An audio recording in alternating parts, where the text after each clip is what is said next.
The worst mistake you can ever make is not learning from your mistakes. But when you're able to live and learn from your mistakes, nobody can hold your mistakes over your head. You can now place it under your feet. Please, whatever you do, don't let these church people fool you and act like they ain't never fell short of his glory, like they ain't never made a mistake, like they have never dotted all their I's and crossed all their T's. And even if they want to be phony, let me talk for everybody. Look at me. I'm a testimony. I didn't make it on my own, but somebody prayed for me. They had me on their mind. They took the time, and I'm so glad.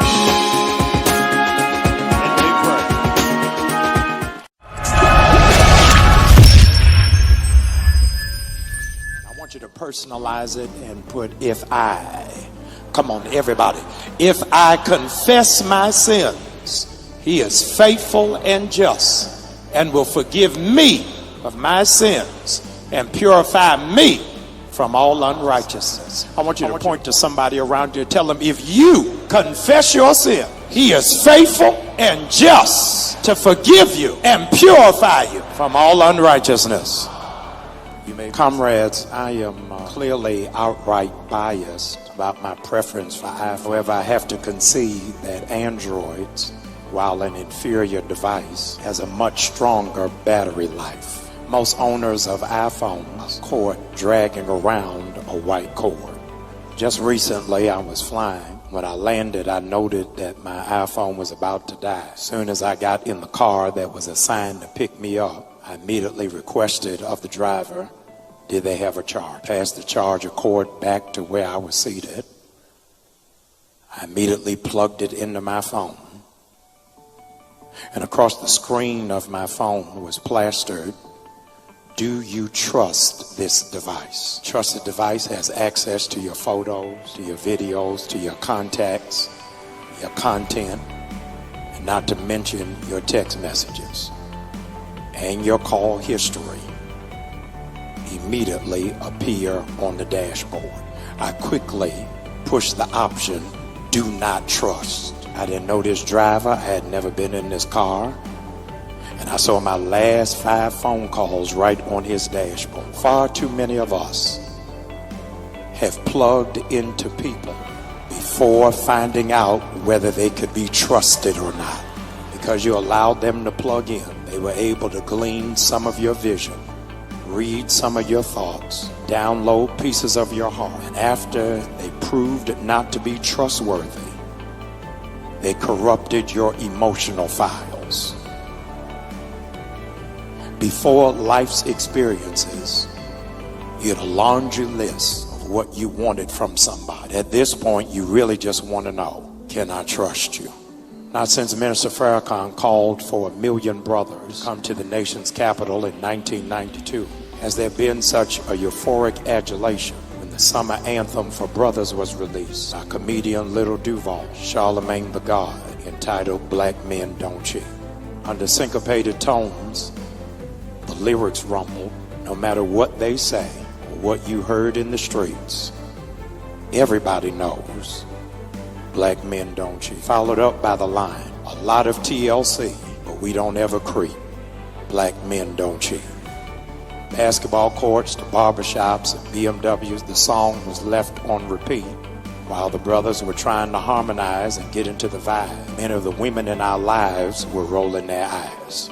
Kiara Kelly, writer for MadameNoir.com, put ink behind the sentiment when she penned, hearing black men sing that song, Black Men Don't Cheat, leaves me incensed, she wrote, because it reeks of irresponsibility and absence of accountability for a trail of tears that lend empirical evidence that the statement is inaccurate. A one-on-one interview with Kiara, Charlemagne the God on the Breakfast Club, gave redress immediately on the air, responding to her concerns that the song is a way to speak positivity into existence. While that sounds good, it cannot manifest until men are prepared to do the work of dismantling the main reasons why people cheat. Many of the reasons people cheat is loss of interest, insecurity, overcompensation, lust, and a lack of discipline. Former President William Jefferson Clinton was probed in an interview and asked why he participated in a fling with intern Monica Lewinsky. His response was, because he could. The real strength of your manhood is when you can but don't.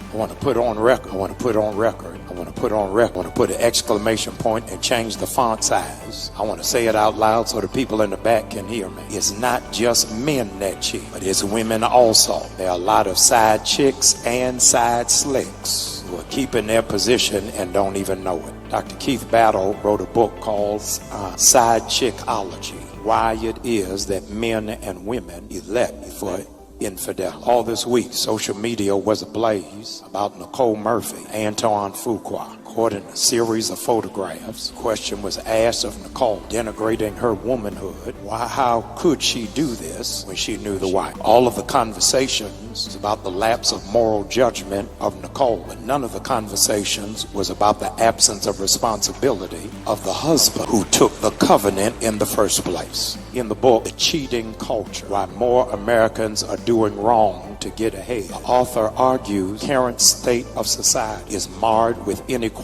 in every area of life, from matrimony to business to law to even athleticism. Everybody is cheating, looking for a quick come up. When Sears instituted a production quota for its auto repair staff in the 80s, mechanics began performing unnecessary and costly maintenance just so that they could meet their quota. Because they were meeting their quota, they didn't see it as cheap. Overbilling is now a common practice for many law firms.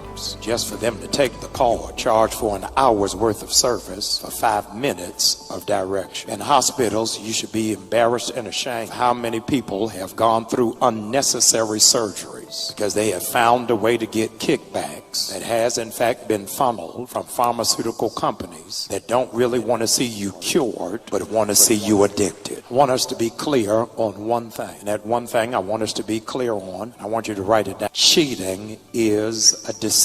Cheating is a decision. In the book Leading with a Limp, to decide, hear this, to decide requires a death. When I decide I am killing every other option, I decide pushing aside every possibility for one thing. Decide means to cut off. From that word decide, root word, still get the word homicide. From decide, you get the word suicide. From decide, get the word patricide. Every time I make a decision, something else dies. Once you decide, you are saying everything else that comes will be killed. 1 Corinthians chapter 13, verse number 11, it says, when I was a child, I spake as a child, I understood as a child, I acted as a child, but when I became grown, I put away childish things. Many of you should be cast as extras for the show Grownish, because you really are not adults.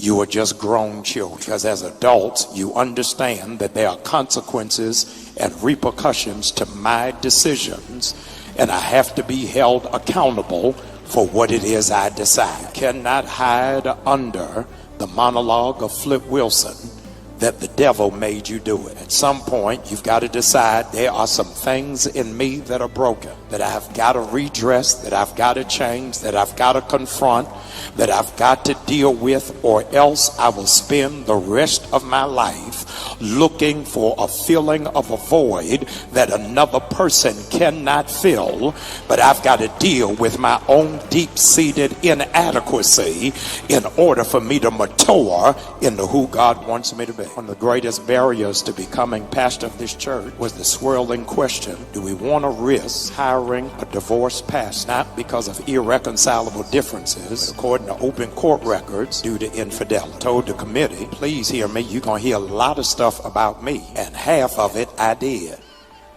My ex-wife told me when she filed for divorce, it wasn't the cheating that made me file, it was the lying. Y'all ain't saying nothing to me. I could handle the cheating, it's the lying I can't handle. My grandmother used to say, if you lie, you'll steal, and if you steal, Oh, y'all got the same grandma. We only believe in discretion. So we really don't want to be changed. We really don't want to be delivered. We just don't want to be exposed. And God is saying, when I'm confessing, I ain't looking at my neighbor because it ain't none of your business. Some stuff you got to get off your chest. He didn't say confess it to your neighbor. That if God put your business on the screen of this church, you would be running out of here with your head between your legs. But I need those of y'all who are in this room that can say, Lord, give me one more chance. I want to be better this week than I was last week. I want to be more disciplined this week than I was last week. It ain't always about extramarital affairs. Sometimes will you confess you lied on that application? Confess you know you are not qualified for the position. Confess you know you ain't ready for no real relationship. Confess that stuff ain't yours. You showing on social media. Isn't it amazing that many of us claim to be Christian? And if we claim to be Christian, if we break it down in an etymological understanding, Christian means to be Christ-like. So now, if I am a Christian man, I am a Christian woman, then it ought to be reflective in my relationships that I am faithful. I'll never forget it. Y'all, please don't judge me. Don't judge me. Please don't judge me. I try to be a scholar. I try to read. I try to do appropriate research. Please don't judge me. But I fell back. And I last week I watched Jerry Springer. Don't judge me. Don't judge me. I know I shouldn't have. I know it's bad. I know it's a mockery of who we are. I had no business watching Jerry Springer. I'm in my hotel room. I'm watching Jerry Springer. Y'all ain't gonna believe it. Woman is in there crying on the stage. 24 million viewers around the world. She dating Luke. She said, I got a suspicion he cheating on me. Luke said, nah, I ain't cheating on you. I promise you, you know me. Jerry said, Luke, you gonna take the lie test? Luke said, yeah, I'm gonna take it. He took Luke in the back. After the commercial break, Luke is back. Jerry got his flashcards. So Luke, I'm gonna ask you again before I read the results. Have you been faithful? Luke, look with a straight face. Yeah, I've been faithful. That's my ride or die. That's my soulmate. She always got my back. What I look like cheating on her? Jerry said, I'm glad you so adamant that you ain't cheating. The results from the lie detector test are back. And according to the lie detector test, you have been unfaithful several times. Cheated with her cousin, next door neighbor, and her sister. Girlfriend is looking like a fool, sitting on that couch, crying uncontrollably, shaking, losing everything, humiliated, embarrassed. All of the crowd is cheering, boo! They booing Luke. Jerry Springer messed me up. He asked his sister, what you gonna do? Stay with him. Whole crowd and Jerry Springer start doing what the crowd at New Birth does. Boo! Don't keep with him. I'm looking at it for entertainment purposes only. I'm laughing to myself. My sermon, I'm thinking, is almost finished. While I'm sitting on the edge of the bed, I'm still gonna keep him. And you want to know why? Are you going to still keep her? Because I still love her. Grab somebody, shake them by the hair, and tell them I made some mistakes. I dropped the ball. I failed. I fell short of his glory, but I came to give him praise. That even when other folk didn't forgive me, God forgave me. He's faithful. He's just to cleanse me from all unrighteousness. Lift that hand for me. So all I need you to do is confess. If you confess it, I'll fix it. We sin by thought, by word, and by deed. And you've only asked for forgiveness for deeds, but not for your thoughts. As a man, as a woman thinketh, so is he, so is she. First step to sin is in your thought process, your thought pattern. I'm talking to black men and black women, I'm talking to men and women. That today I want you to begin your week of faithfulness. You don't stick with nothing. You don't stick with the gym. You don't stick with the eating program. You don't stick with the book you should have had finished 2 summers ago. With the grant proposal, y'all ain't saying nothing to me. With the business you're supposed to have. No wonder your kids don't stick with nothing. They haven't seen you model faithfulness. Lift up that hand. I'm praying that God will give you the discipline to cut off some stuff. It's going to hurt some people's hearts, but it's going to help you heal. I need you to begin praying, not for cars, not for money, not for clothes, not for a house. God, show me who I need to cut off. It ain't healthy for me. It ain't where I'm supposed to be. Show me. Here it is. What part of me needs to be cut off? You're 47, still blaming your childhood. What part of you needs to grow up blaming other people? Lord, I pray over every lifted hand that you'll grace them for hard decisions, stuff that they don't know how to do. Give them the wisdom to do. I pray, dear Lord, that even if they got to hurt other people's feelings, God, I trust you for it. I believe you for it. Thank you for being faithful in the face of my unfaithfulness.